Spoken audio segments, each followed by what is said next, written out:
Je suis dans la version parole vivante. La Bible dit, cette foule de témoins nous entoure. Rejetons donc nous aussi tout ce qui nous empêche d'avancer. Rejetons les péchés qui nous enveloppent si facilement. Courons jusqu'au bout la course qu'on nous propose. Regardons toujours Jésus. C'est lui qui fait naître la foi et qui la rend parfaite. Il a accepté de mourir sur une croix sans avoir honte. En effet, il voyait l'avance la joie qu'il allait recevoir. Et maintenant, il est assis à la droite de Dieu. Oui, pensez à Jésus. Les pécheurs étaient contre lui. Mais il a tout supporté.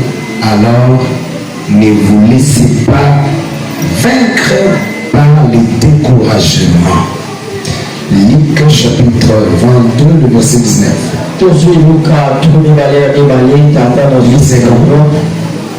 Par votre persévérance, vous sauverez vos âmes. Acclamons la parole.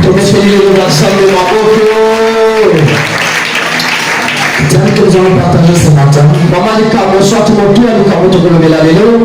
quelques causes de l'échec dans la vie selon la parole de Dieu. Quelle cause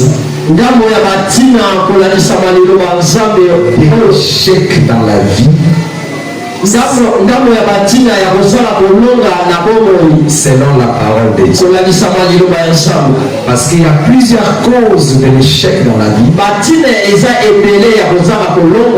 Et d'autres sont bibliques et d'autres ne le sont pas. Nous allons parler des causes de l'échec dans la vie selon la parole de Dieu. Parce que ce que le monde peut considérer comme un échec, ce n'est même pas un échec selon Dieu. Le monde verra cela comme un échec. Donc je vais attirer l'attention de mes enfants ici devant moi. Ce thème qui est partager le jour de votre mariage. Reste votre modèle, reste votre volant pour conduire dans cette vie nouvelle que vous allez commencer.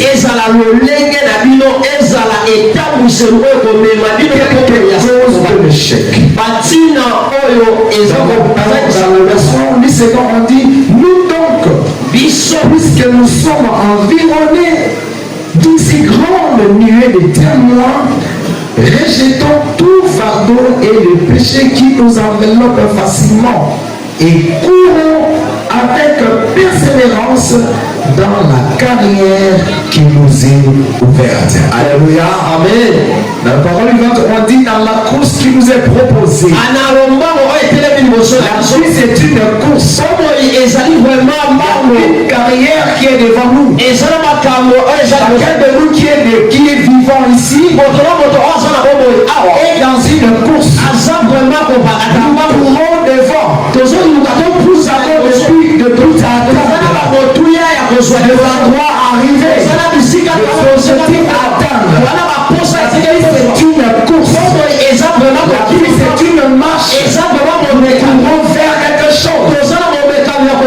Le reste étant les enfants de Dieu, nous marchons pour le salut, atteindre le salut réparé. La vie c'est une course.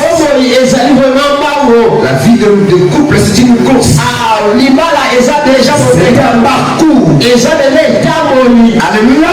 Amen. Et on nous dit de courir avec persévérance dans cette carrière.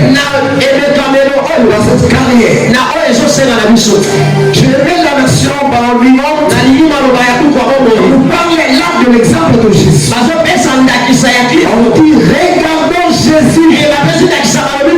Regardons toujours. Pas par moment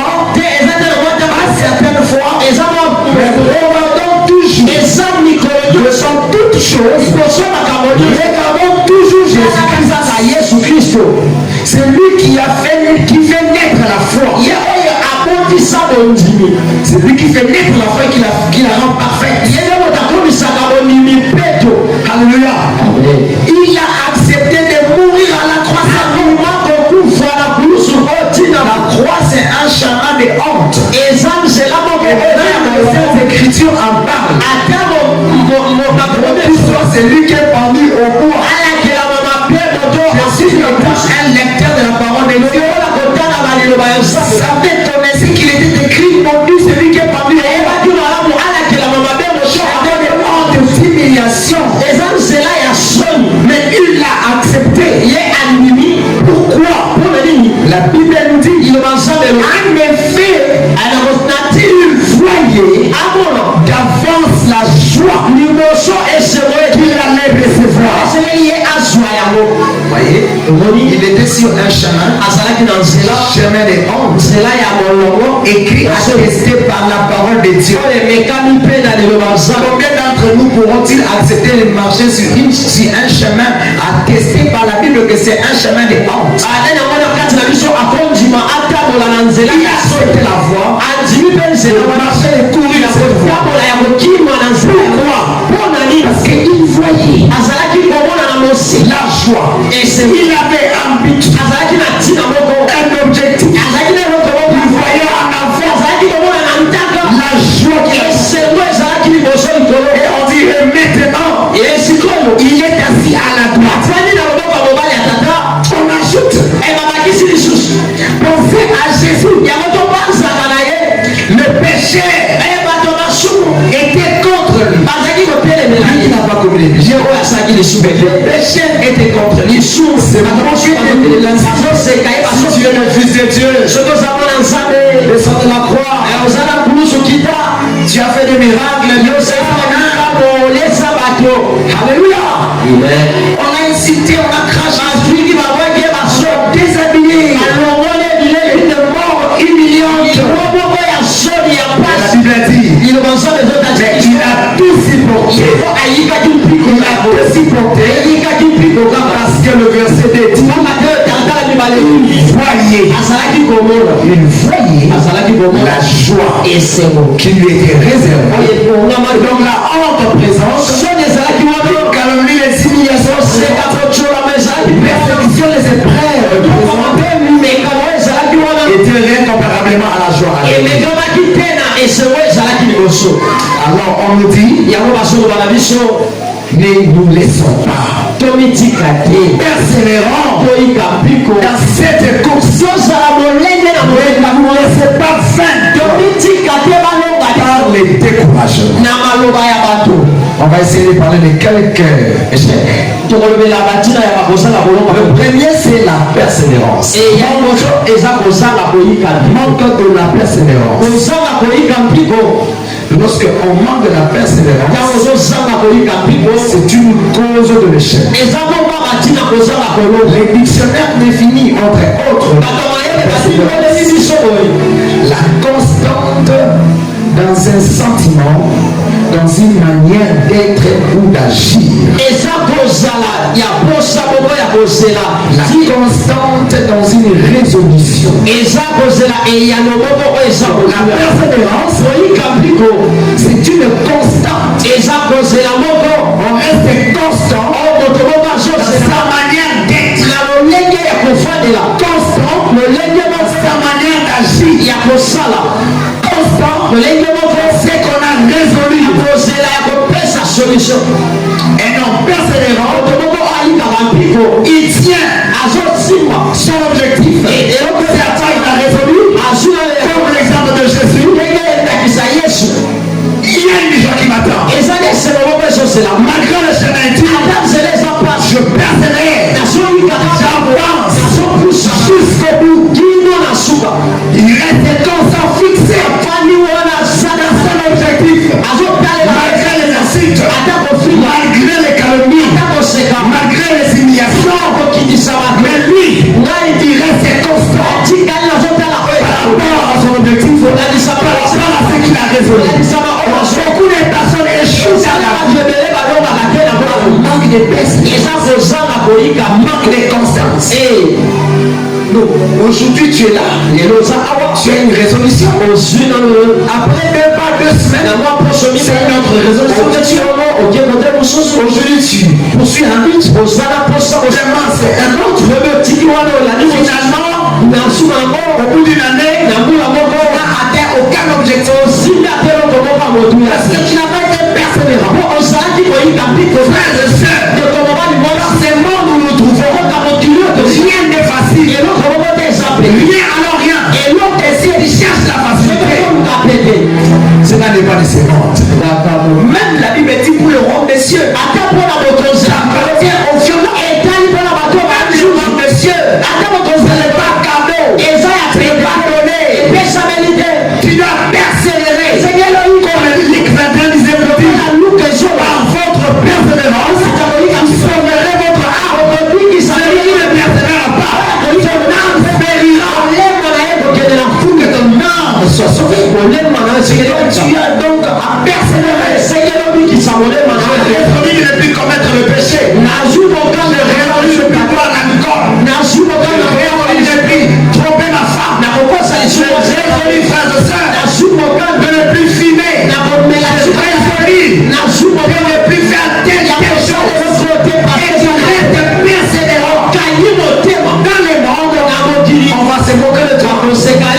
Alléluia. Ce qui fait mal, je tape des milliers. Il y a des gens, et ça n'a pas tout, qui ont le cerveau dans les yeux. Ça veut dire qu'il ne réfléchit que par ce qu'il voit. Et ça qui te voit. Donc tout ce qu'il voit, ça a le cerveau dans les yeux. Il pense qu'il y a encore des gens qui ont le cerveau dans les sexes. C'est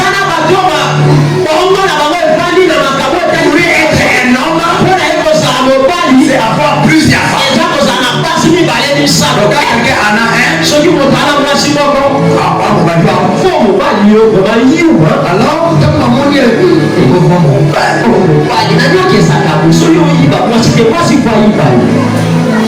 Alléluia. Amen. C'est pour lui ailleurs. On n'a pas le cerveau dans la piste. Il suffit de voir et on va la caca. Il s'est habillé, on va là, c'est fini. Papa, je m'en dis. Même l'enfant qui avait pour nous manger, c'est la témoin. C'est moi la coco. Comme quelqu'un qui n'a pas d'objectif. Donc, on a notre mot à la bâtine. Et pour qu'on a bandoki, n'a pas tout le monde pour taxer ma pauvre Simba Kissi. Pourquoi? Parce que toi, ton argent, on a eu. Réfléchis pas. Tu n'as pas d'objectif. Les yeux sont où? Le cerveau est où? Notre là, il garde son argent. Nous autres ici, Gilles, vous dépasse. Jamais. Mais c'est l'objectif. Et ça n'a pas duré là, on ne pas la même pour les camarades de la région. Mais parce que vous êtes là, nous sommes la niche. Sans objectif. Il faut réfléchir. Toutes ces atouts. Ah, au bout mariage, après seulement un mois, le grand mariage est l'équipe, on va changer le projet. Papa, au moni, vraiment, la sœur a ça sérieux. Pas de persévérance. Par rapport à la persévérance, on va parler de 4 choses. La première des choses, c'est l'abandon anticipé. L'abandon anticipé. Et pour moi qui s'appelle de gens qui ne commencent même pas. Donc, flèche la bannière, Atalika veste, Atalivo, Aïe na fête, Atalika biloko table.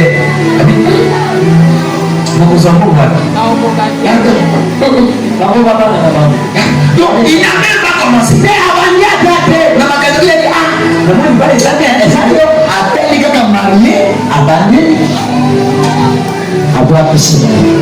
Il commence même pas.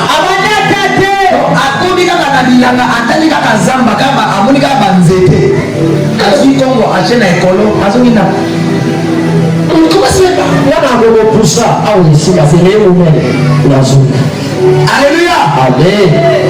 Donc avec un histoire bien.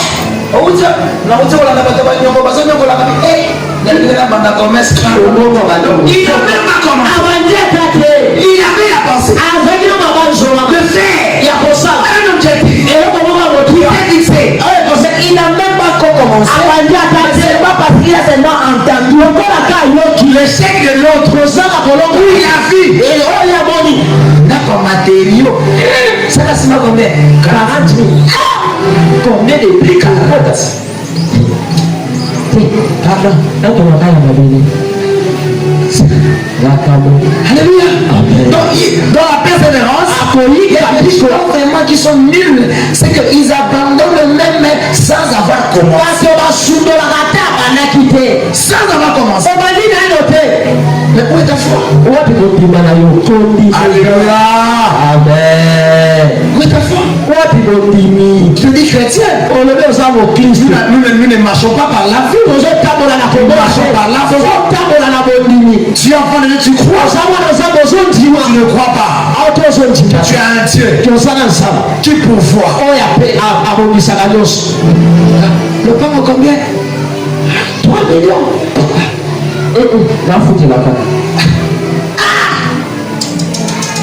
Vous croyez que toutes les personnes qui ont acheté les parcelles, on a pris 1 million ou chez moi 10 millions, on l'a déposé à la maison et puis il est allé acheter? Non. Mais demandez cela encore. Il y a des gens qui ont économisé même plus d'une année. Et 200, 300.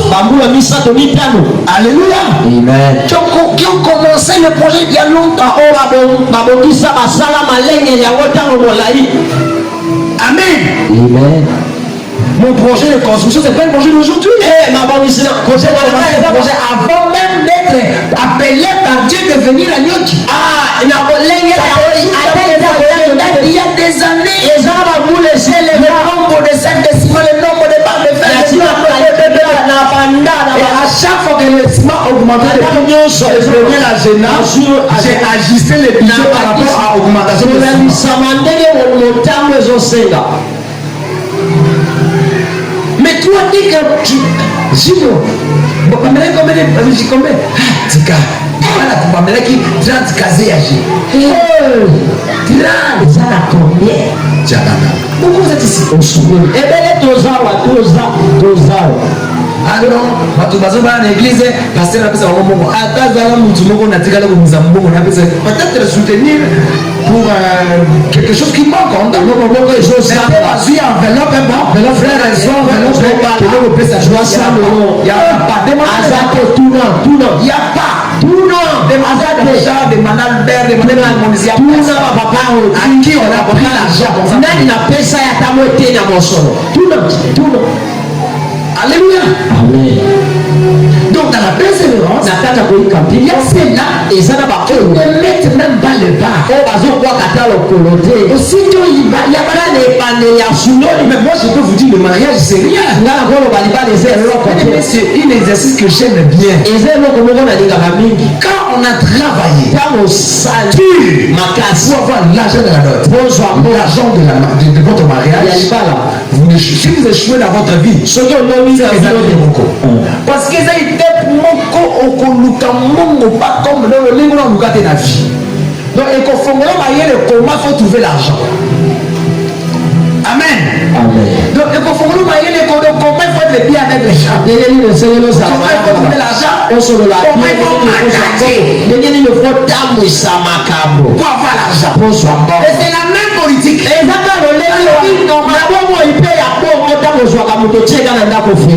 La stratégie, il fait ma famille.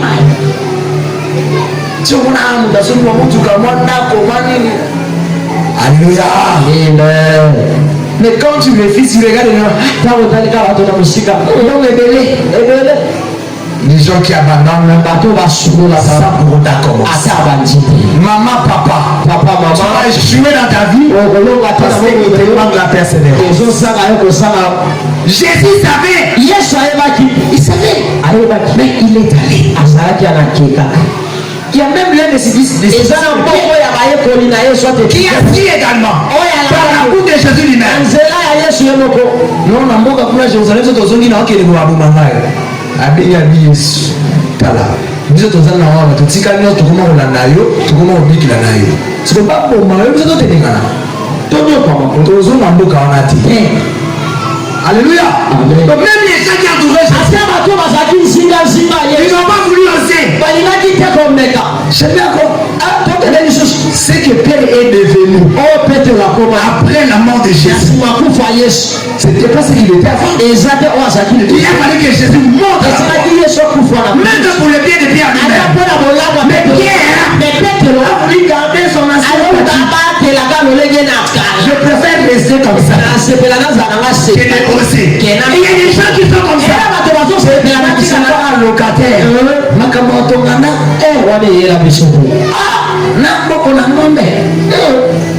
banyama makila ndeske bangombe nyoso watoliaka wana batingaka maboko na mona makila ngakabo tulola ngaba fule pesa de conception c'est le longo la konga lolenge wana. Alléluia. Amen. Soki na somi lo pambo bakolia ngai mtsifonza mongole sembe la katanza maleni soki na sani mariage bakoloka ngai ebi bachenga mutu na bino ke te soki olati voile okobota te ngakabo. Alléluia. Amen. Donc les gens qui attendent comme ça commencer.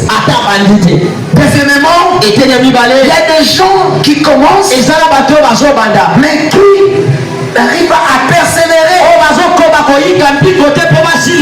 Donc les capacités à relever des défis à long terme. Les capacités à relever des défis à long terme. Vous connaissez l'année où Julio a été fiancé. On les a présentés ici comme fiancés. Ça a pris presque une année et demie, si pas 2 ans. Alléluia. Amen. Mais toi, au bandika ka fiançailles lelo pour oser la beaucoup manasukana au début là ça vient et donc un mois il faut 2 mois 3 mois 6 mois papa au comment on passe alors c'est la dit autant de mbongo za mamboko ti lelo tozala na 200 000 yes yaka to vendre. Alléluia. Amen. Ceux qui sont incapables d'atteindre les objectifs il faut se monopole 10 millions. Mais il faut qu'on mande les lots quelque part. Au bandi na 50 000, 10 000, 20 000, ainsi de suite. Mais quand on a 10 000 lots, ça fait une année, nous avons 500 000. Tu n'achèteras jamais une parcelle. On reçoit dans le parodé.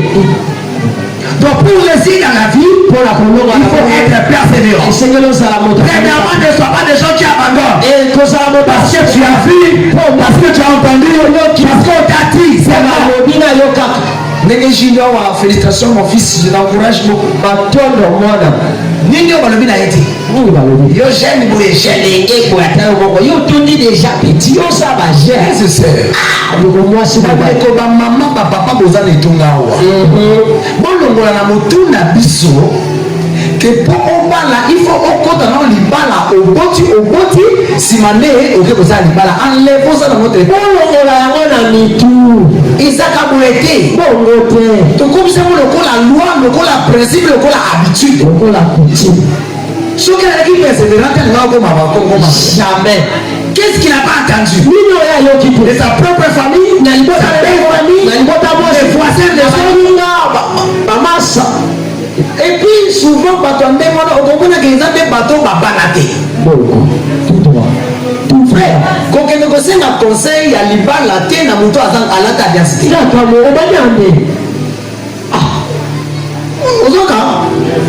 Je vous dis, je n'ai pas un problème avec tous ces personnes.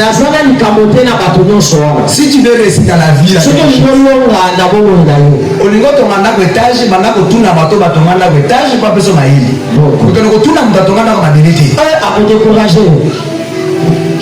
simple. Petit. Ça quasiment pardé dans la médecine, tu n'as pas papi. So on tourne nous t'as kaka. Il t'aime. Pour que ça la médecine à côté de chez nous. Ah. Petit. Je vous dis ce qui est vrai. Amen. Tu vas là à l'université, demande aux gens qui sont à l'université. Et des gens de bonne volonté, parce qu'il y a aussi des gens de mauvaise volonté. Quartier étudiant. Ce que comité personne m'a dit. Amen. Tika, université. Ils ont passé au raté. Bon, comme il dit, maman m'a donné le témoignage de son fils.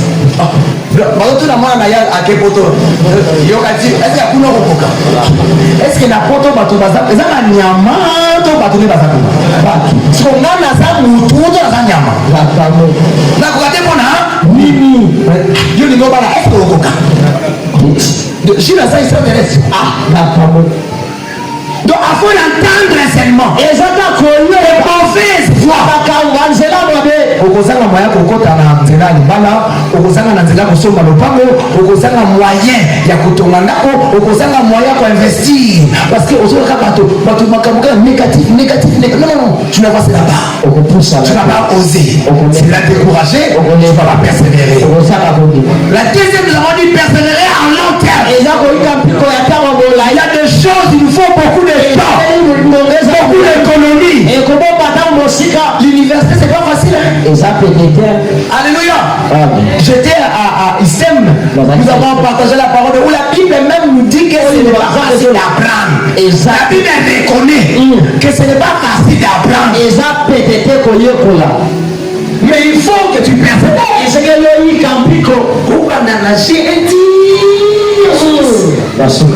naba TP, naba finayoe, naba sekayoe, naba deuxième session, naba nzalae, naba déganayoe, naba professeur Souri Neneni, ba côté pour tu dois supporter tout ça. C'est pour qu'un jour, on a tapé ce qui chapeau sur les niveaux. Alléluia. Il faut voir un cœur. C'est que nous allons au thème. Mais ceux qui ont organisé avec notre idée dans la vie, quand les gens c'est pas comme ça. C'est comme ça. Et c'est comme ça que beaucoup de personnes abandonnent. Ils croient que atelier couture avant de ton avoir. Dès qu'à côté atelier couture avant de ton veste. Il te faut du temps. Tu dois persévérer pendant longtemps pour apprendre. Alléluia. Beaucoup de personnes échouent dans leur vie.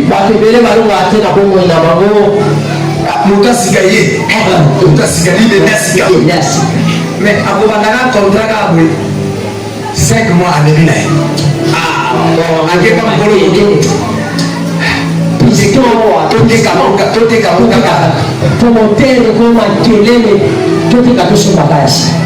Il y en a ceux qui persévèrent. Même jusqu'à 10 mois, 11 mois, il continue de donner l'argent pour que à la fin la moto reste. Voyez? Maintenant ils n'ont pas ça.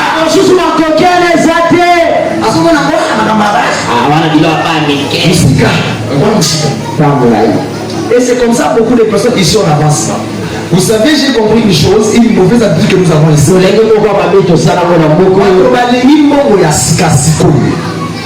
Donc, Moussala et Zali, c'est que Kaka Asala, pour passer mon asal ici.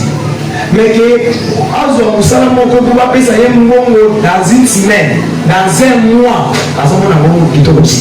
il faut mon siko pour passer mon moyen à Sali Moussala. Mais comme ça, nous avons mon Moussala d'Abomo Beto, Bachobo, mon Sali. Mais si on dit des salades, on se fait un peu de temps, vous voyez. Donc, des choses qui ne sont pas. Oh, quand tu es là, comme moi, il y a 100 000 francs. Je vous dis, maman, il y en a 5 000, il y en a 10 000, il y en a 20 000. Na suka na ngo kusala esili ozupe eloko mais so kusala ki kusala wana ti na suka oke batangelo 1 2 3 100 000 ata télévision so baraté radio so baraté fête so baraté le corps so baraté maintenant nous sommes comme ata pesa ki le badi ko 10 000 même 5 000 moi so bega le na o kimi musala ko moko ko na le na yete fier mais ça na ko pema 20 000 mutu pa za ko za ajifeni apesi kutu biso to ngana ndengwa na yo bisi yo zona ba mwana ngeni kesa ça je le sais pas oyeyo solo il est sympa. Mais c'est quand tu prends ça comme ça, 500 000, 200 000, 300 000, tu peux faire ça, mais tout ça, quand tu es moto, c'est compliqué. Et c'est pareil même pour les filles qui ont pour la bassi.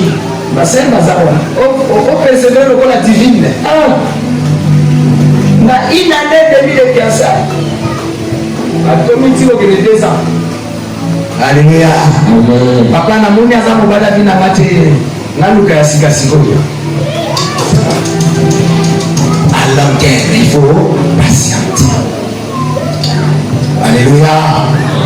Quatrième chose, dans la persévérance, regardez la finalité.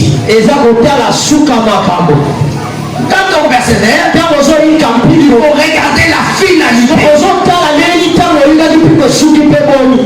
Comme Jésus. Alléluia. L'objectif. C'est quoi les buts à atteindre? Qu'est-ce que tu veux avoir? Beaucoup de personnes échouent par manque de persévérance parce qu'ils ne se fixent pas sur la finalité. Suka na lingina bala, suka na lingina za musala, suka na lingina za diplôme, suka na lingina za telle chose. Et beaucoup de personnes avancent pas comme ça dans la vie. À objectif, il y a classité, il y a unité, il y a l'autre côté. C'est la vie. Je parlais avec un frère, on a dit si au moins il est a connu série, il papa parce qu'il a déjà pas d'animal. Ah bien avant. Donc ça dit que comme tu dois série la vie là, ma frère, pour la série à comment organiser, il faut assigner à l'autre moi dans mon commis balai, si vous comment je dois on n'a pas la fin de ça, on a la moitié. On est comme nous comme mais n'est-ce pas ça? Maman, lamba, chambre na yali bande sana ngo atekama il s'en fout. Azakuna te. Ata yebi to kumba moto. Ata yebi musala ngo songolo. Il s'en fout. Azakuna te. Ozonga ba polisi na bamoyi. Mais so yaka ascender. 1, 2, bana. Ba parole ba tirer des charges. C'est ça dit. Conscience. Et j'ai même remarqué, na sosoli pe yango. Et ça la musique grave. Aza déjà na bana.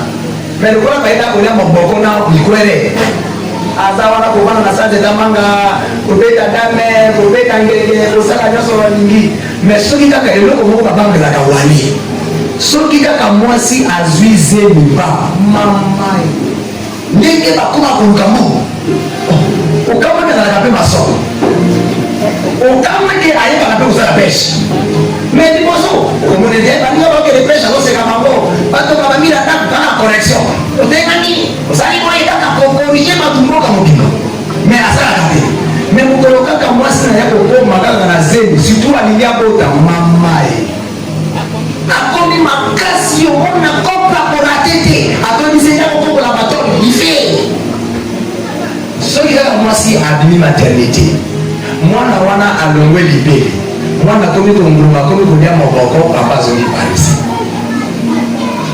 Voyez? Vous n'avancez pas dans la vie. Est-ce que je parle à quelqu'un? Donc, soyez courageux. Sachez quelle est la finalité.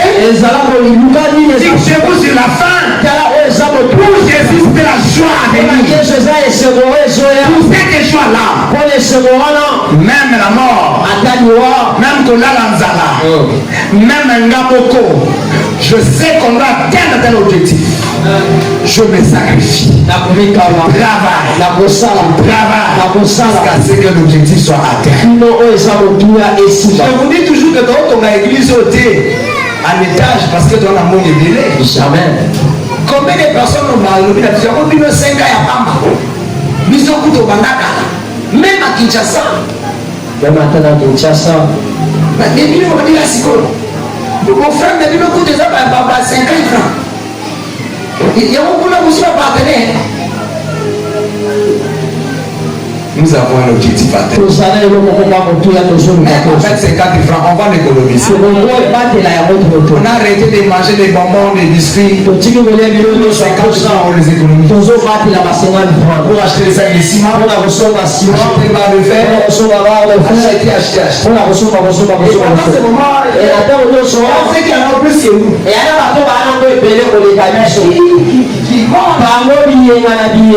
Alléluia. Avoir la finalité. Amen.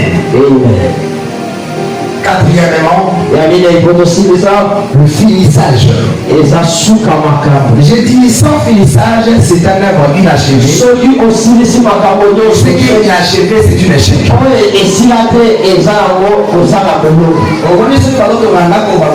Travaux à finissage, donc ça est à souka. Ce qui est inachevé, c'est une échec. Alléluia. Amen. Ma frère, comment on va finissage.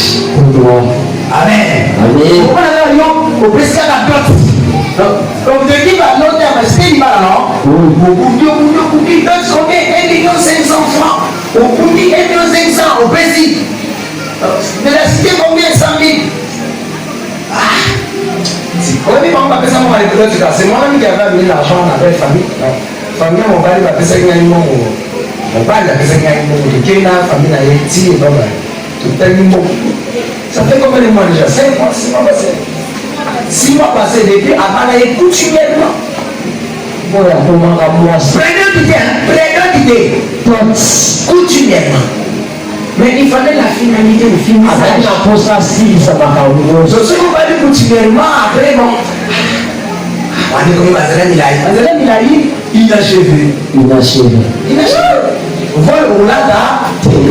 Quand on est église au reçoit, il y a beaucoup de choses. Merci frère. Il y a des choses que vous ratez. Sur la membre d'église, aux autres mérités de personnes par cadeau, il y a épelé. Si tu nous honores seulement comme ça. Chaque département est obligé. Et mon livre, membre de l'église est obligé à repêcher. À tous dans 60 ans, 70 ans, on va avoir un cadeau. Ah, ceux qui ont parlé dans le temps, il y a combien de cadeaux? Il y a un cadeau pour la mouille. Il y a un cadeau pour la mouille. On y a l'église au sein de l'autre, organise ton mariage. Tu verras là-bas, on va venir. Amen. Oh non, ma papa m'a parlé déjà. La personne de l'union, et si sage. Et si la dit. L'homme est si la dit. Papa m'a dit civil, finissage. Dans ma jeunesse, je crois que j'ai déjà donné cette prédication ici. Quand tu venais par l'église, madame Moussala a la connaissance de l'église, comme on l'a dit, la wana, ma pasteur, au président de l'Iban, dans la Bible, au moment de la Genèse, Zambé, Tamo, Assis, Makamonion, surtout, et après, Dieu les bénit, et puis à lui ayez les enfants. Donc, avant les enfants, d'abord la bénédiction de Dieu. Donc, tu ne peux pas dire, non, tu vas civil et tu fais les enfants, et puis tu viens. Voilà comme la réparation. Mais votre normal, c'est d'abord, tu suis tout jusqu'à la fin. On l'a dit dans Souka, dans mon langue. Amen. Alléluia. Amen. Deuxième chose, je commence cette unité là. Pour aujourd'hui, l'absence de conviction et l'engagement à 110%. Ici, on va parler seulement de 2 choses, les découragements et des gens qui vont vous abandonner. L'absence de conviction. Si toi-même tu n'es pas convaincu, on a la conviction qu'il y a au coma, il y a au sala, il y a au joie, il y a pour atteindre un but. Par contre, Baza est béni par rapport à décourager. Alléluia. Celui qui m'a dit, les gars vont faire le jour, après ce liste, c'est un découragement. Mais un encouragement, on a un encouragement pour qui est découragement est béni. Mais si tu n'as pas la conviction toi-même,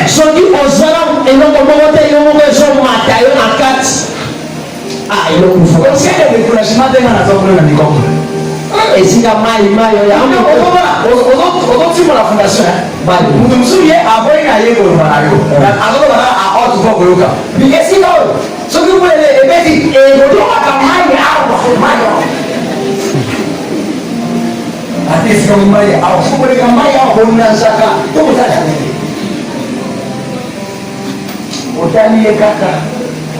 par malheur, dans une fondation, nous l'avons coupé. Formation va être bandit compris. Papa bandit aussi quand ils ont dit. Allez mon papa comment? Aïe, mon Dieu, on va. Aïe, mon. Aïe, mon ya tu n'as pas taillé pour tout la tête. Bateau maman en cachette des bateaux les gars bateau. Nous sommes là qui a été na point. Mon Dieu. Attends, tu as ton matin d'aller au cœur plat. Au moins les six pour le là. Mission de non, c'est quand même mission wa. Alléluia. Amen. Si tu décides, ce n'est pas un objectif. Si tu n'es pas convaincu toi-même. Du matin, votre encouragement va nous quitter. Jamais. Votre découragement va se délivrer. Si vous n'avez pas vendu une balle là, votre encouragement va nous quitter. Votre découragement va se délivrer. Si tu n'es pas là, tu vois là. Tu ne peux pas après 6 mois. Deuxième point, les gens vont vous abandonner. Comme je vis avec l'une de mes filles qui s'est mariée ici. Donc après il va en aller, comment est-ce qu'elle a raconté à Calé Calé? Si vous avez dit Calé Calé, elle a noté là, dans le cas où on a eu. Et il y a des autres qui ont fait à Calé Calé. Mais nous sommes où là? Nous sommes où? On a dit commerçant. Pas dit, il faut dire commerce. D'accord. Je suis au moment où on a dit à Boubé. Si on a dit pécheur, au bar, il faut dire qu'il pécheur. D'accord. Mais quand on se met d'accord. Alléluia. Amen. Quand on va faire un liboko, si on va dire qu'on s'en souvient liboko. Ah. Mais il y a des accords, mais on va pas vous enseigner des signes à balle. Alléluia. Donc dès que là vous les scolaires, il dit que non, ah, on manque d'aider. Il y a ce que là, ah Paris, bah tu vas aller, t'as pas de malade. Vous avez pas de là, ça se fait. Comment c'est la possibilité? Comment c'est la caméra là-bas? Azaki makabe ede. Pardon. Makabe wana eza pona bango eza oyo babuke kozaki. Alléluia. C'est azaki makabe ede. Donc, toi même tu es convaincu. Yomo resele na lingi na sala likamu songolo. Namulebeka te, namatobanima te, nabaninga te, moi je veux le faire. Là, la monsala yango. Les gens qui réussissent sont comme ça, frère. Et bateau ballon à raison de bataillon. Pour réussir, il faut ça. Pour la volonté de la il faut ça. Pour pousser, c'est le programme aussi ici. Beaucoup de gens vont apprendre à faire ce qui est possible. Après, c'est ton dimanche déjà, votre dimanche non possible. Votre dimanche tout droit. Mais et l'autre posé la direction d'aller objectif. Je te tiens mon lait, mais l'autre tiens aussi ma. Alléluia. Je vais sur ma tête, je vais me plus on a et si ma foule l'autre à ma main, l'autre à l'étage.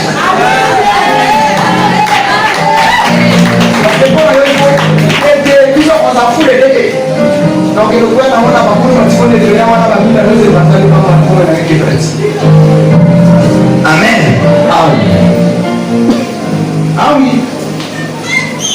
Si tu n'as pas encore une maison, je te déconseille d'acheter une maison. Ceux qui ont ça dans la bouteille, si tu n'as pas encore une maison, je te déconseille d'acheter la bouteille. La pression conseil était dans la bouteille. Faut-il dire qu'on laisse à moi si jamais. Et ça la dépense pour les cas, on laisse à moi si la main. Celui qui est allé là. Non, la semaine où il y a pas des amis. On a dit on a dit ça met en dollars. Et là, bien quand tu vas dans mon cela ne suffit pas.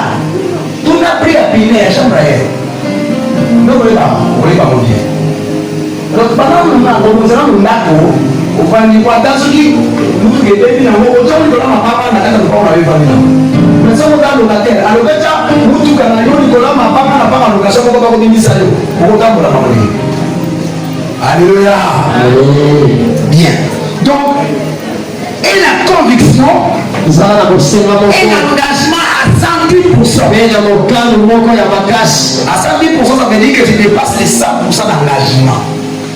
Donc, ceux qui nous ont alingi à ton engagement, et c'est qu'ils ont engagé la bouille. Il faut les gars. Très engagé dans ce que tu veux faire. Alléluia.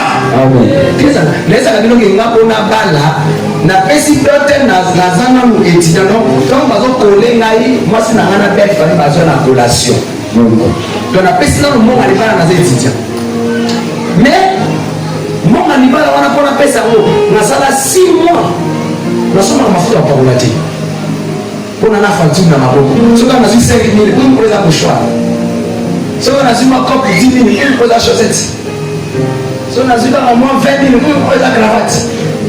Na sala 6 mois na yeli kwa la mafuta ndé débloquer na kwa la boke. Au moment non solo engagement à plus de 100%. Nenge moko soto lingo réussir na vie, il faut oser engager na makambo musa. Mobali aye papa la yo. Ma sœur engage-toi. C'est pour le calibara. Alléluia. Courage dans ce scénario. Ça n'a pas de business. Tant qu'on va là, on a une facture. La somme qui déjà là, donc on va tenir dans la table de la débat.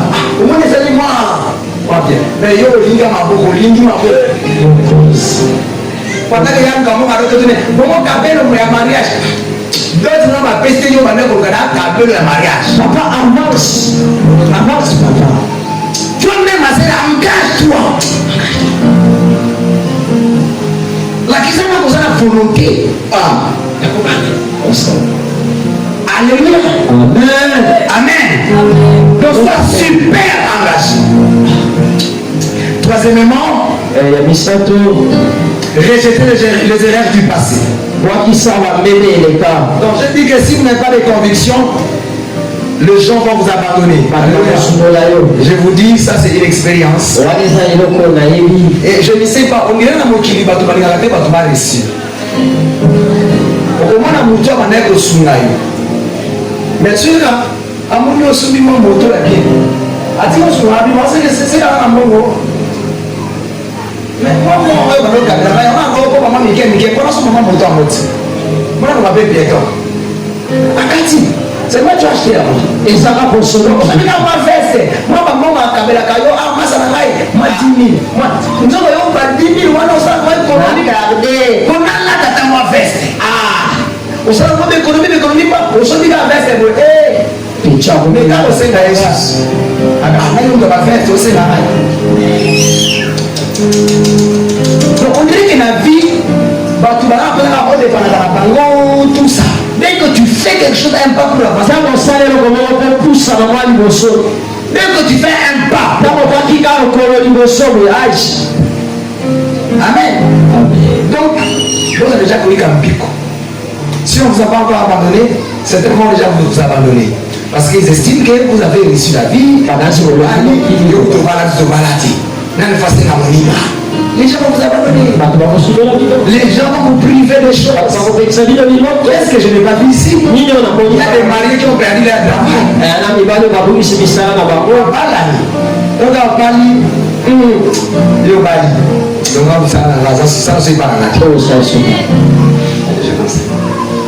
Les gens vont vous abandonner. Alors, ce qui vous allez, vous allez, la motivation à l'humanité, vous allez engager ma projet on peut quoi mais vous allez hyper engagé. Attention à abandonner, ça m'a abandonné. Amen. Ce qui est que là, c'est avance. Vous allez pas te mêler dans la souka. Hein? La peine dans l'université, pas tout est. Abandon. Mais quand on va vous dire, non, j'ai donc si on a dit, gêné. Regarde, j'ai dit, comment on fait docteur quoi? Si elle sait à combien? Ah, c'est quoi le moment sur laquelle on a comme docteur? Problème des attaques, on a la service. Amen. Il y a des gens qui sont aussi plus. Et ça va te avoir comme un bon. Alors toi-même, sois hyper engagé. Les rejets des erreurs du passé. Cause de l'échec dans la vie. Malamine qui sera comme erreur. Philosophe Mobalobi récite Ezali suite à erreur. Donc plus on a erreur et que on a toujours focalisé dans l'objectif nayo sous kanamo kokolo nakaka. Mais pour nous nakaka essayer on a la correction na ba erreur oyo on a la avant. Mobali songolo ayaka kwa bala ngai. To komanga na dibala te pona ni ba erreur na ngeza laki ni. Na bandaka projet ya kotunga ndako esila te mpona nini. Na bandaka université kotanga nasisaka te mpona nini. Na bandaka commerce ekweya mpona nini. Donc yo kozalaka tino eza na bato bachange bafakulté de l'air abandi awa atiki abandi awa atiki abanda divino ezoba avance parce que obanda makambo ebele nyonso etikala ata moko silisa te mpona nini po yo otalaka te elere nange ezalaki nini. Quelles sont les erreurs? Nasalaki erreur il faut pas nasala boye ocorriger yango tu avances. Alléluia. Donc bwakisa ba erreur ya passé et qu'on permettre yo de réussir lobby na à venir. Quatrièmement, manque de discipline. Et ça la discipline. Manque de discipline. Les autres ont célébré l'ibala ya bandeko. Tout notre frère Gilles a compris peut-être discipline ya mbongo. Ils ont gagné. C'est pourquoi moi j'aime ces processus. Pour que bien la discipline, moi, qu'on a déjà. Discipline est bien. Donc, après, il y a des calés. Moi, on y a sous calés, parce qu'il y a pas de beaucoup. Discipline d'argent. Discipline dans la relation. Tu n'es pas discipliné. Aussi, vous ne pas là, mais nous, on a ma blague, on a ma sourire, on a ma ancien compagnon. Tu n'es pas discipliné. Avance, papa. Il faut être discipliné. Et c'est que nous allons la discipline. Amen. Amen. Au milieu bas, vous allez discipliner. C'est que nous allons vraiment la opposition. Parce que nous avons des limites au beau salut. Mais si on a une comment te comporte, mais il y a des autres tapons. Le tout le monde bien, le tout le monde bien. Je n'ai pas discipliné. Soit vous avez un statut que vous avez un hôtel, vous avez un long. Mais le que nous faisons, moi, dans la cabouille, c'est moi dans la cabouille. Bon, moi, l'église est là-bas, mais pourquoi le quartier est là-bas, ma vie? Ah, vous savez, il passe. Mais moi, l'église est prière. Mais la quartier, où je sois. Ah, papa, la yoto, discipline. Discipline à moment, discipline à comportement, discipline à attitude, discipline à langage, discipline à corps, discipline à collier, discipline à communion. Quand on a la discipline à collier, ma même c'est mon invitation kaka. Mais à ce le col à moto à liana noté la vie. Mon frère, soyez plus discipliné. C'est là. Aux hommes il a c'est là. Au lieu de faire c'est la somme d'avant. Comment on peut balade chez nous on a au petit il faut comme il balade.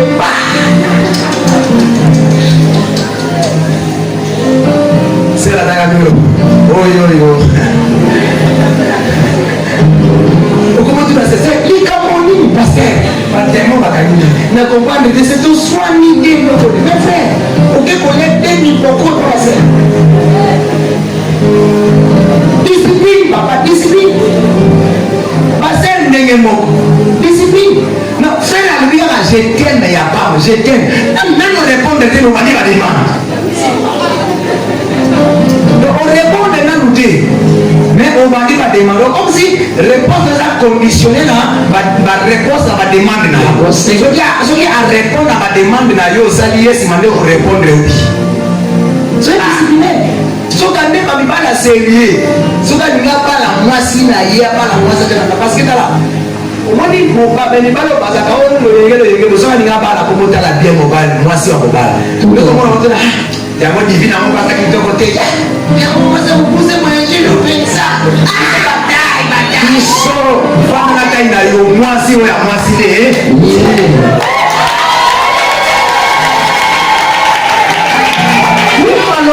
Je t'aime ma femme. Pourquoi tu vas demander? Sauver la grave. Crédit. On a dit, message de crédit. Il faut une message de crédit. Ah. C'est. Sois un peu discipliné. La discipline chrétienne, discipline la prière. Amen. Il dit nous sommes Chilo. Comment on va prier les gens qui m'ont aidé, hein?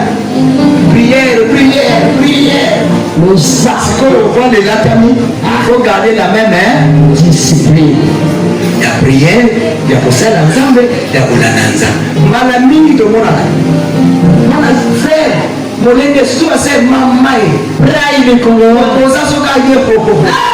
Parler à langue. C'est là qu'il avait fait là, attaque contre notre client. Il connecté. Mais ce qui a abali, hata boyembi nema ya azokotate. Hata bananja bakita lelo déconnecté. Caméraman. Gardez la même discipline. Parce que la course vient de commencer. Amen.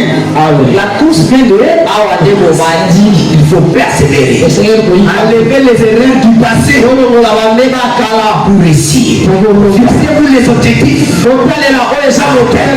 Les gens vont vous abandonner. Dieu ne va pas vous abandonner. Gardez Dieu avec vous.